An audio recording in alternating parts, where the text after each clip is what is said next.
Okay, सो पिछले video में हमने देखा कि केमिस्ट्री क्यों इतना इम्पॉर्टेंट है यूपीएससी साइंस एंड टेक्नोलॉजी के लिए।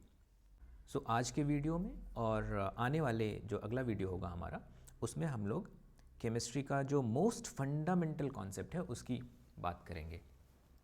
तो आज हम लोग बात करेंगे मैटर की, और अगले वीडियो में हम लोग डिस्कस करेंगे एटम्स एंड मॉलिक्यूल्स। तो चलिए स्टार्ट करते हैं आज का वीडियो। तो जैसा कि अभी मैंने बताया कि आज हम लोग बात करेंगे मैटर की।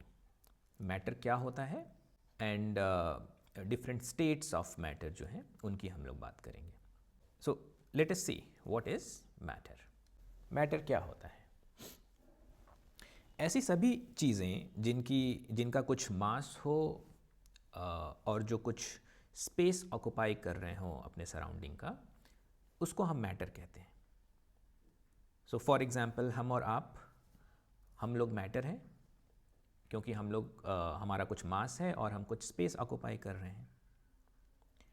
अब ये मैटर का मास और जो स्पेस ऑक्युपाई करता है मैटर, ये बहुत ज़्यादा भी हो सकता है और ये बहुत कम भी हो सकता है। इनफैक्ट ये हमारे इमेजिनेशन से ज़्यादा बड़ा हो सकता है। फॉर एग्ज़ाम्पल सन एक मैटर है, अर्थ इज़ अ मैटर, है ना। इवन जो बहुत बड़े बड़े जो स्टार्स होंगे वो भी मैटर ही होंगे। और ये हमारे इमेजिनेशन से बहुत छोटा भी हो सकता है। जैसे कि सैंड पार्टिकल का भी कुछ मास होता है और वो भी कुछ स्पेस ऑक्युपाई करता है, तो वो मैटर है। सैंड पार्टिकल को अगर हम हाफ कर दें तो वो जो नया पार्टिकल बनेगा, छोटा सा पार्टिकल, उसका भी कुछ मास होगा, कुछ स्पेस ऑक्युपाई करेगा। उसको और छोटा कर दें, उसको और छोटा करते चले जाएं जब तक कि वो एटॉमिक फॉर्म में ना आ जाए, मॉलिक्यूलर या एटॉमिक फॉर्म में ना आ जाए।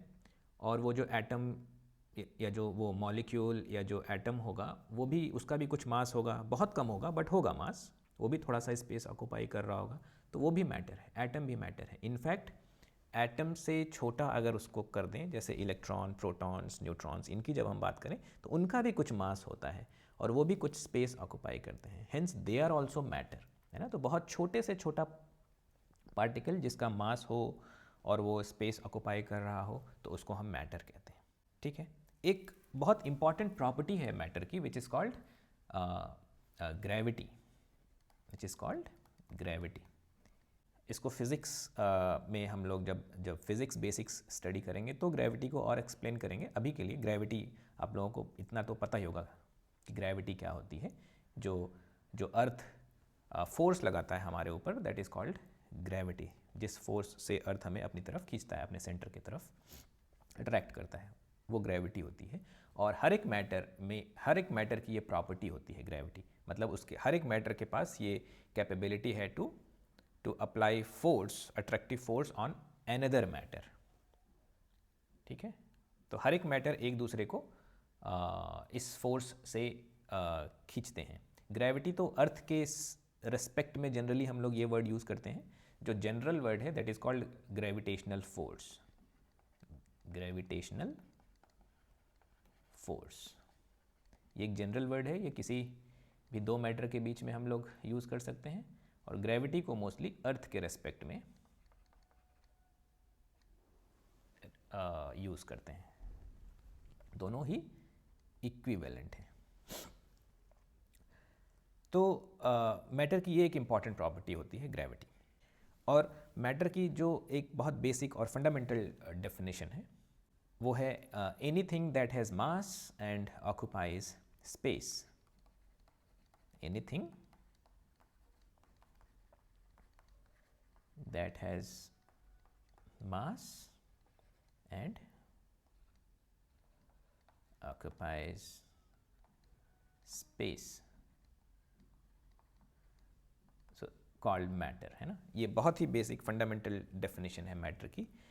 एंड अगेन यूपीएससी आपसे एक्सपेक्ट नहीं करता कि आप डेफिनेशन याद रखो, आपको कॉन्सेप्ट की क्लैरिटी ज़्यादा ज़रूरी है।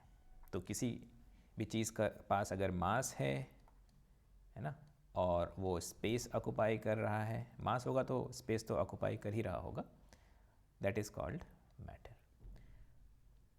अब ऐसी जो चीज़ें मैटर नहीं है, फॉर एग्जांपल लाइट, है ना, साउंड, हीट, ये सब एनर्जी कहलाते हैं, क्योंकि इनके पास मास नहीं है, लाइट का कोई मास नहीं है, कोई स्पेस ऑक्यूपाई नहीं करता है, साउंड का कोई मास नहीं है ना, तो ये सब एनर्जी हैं।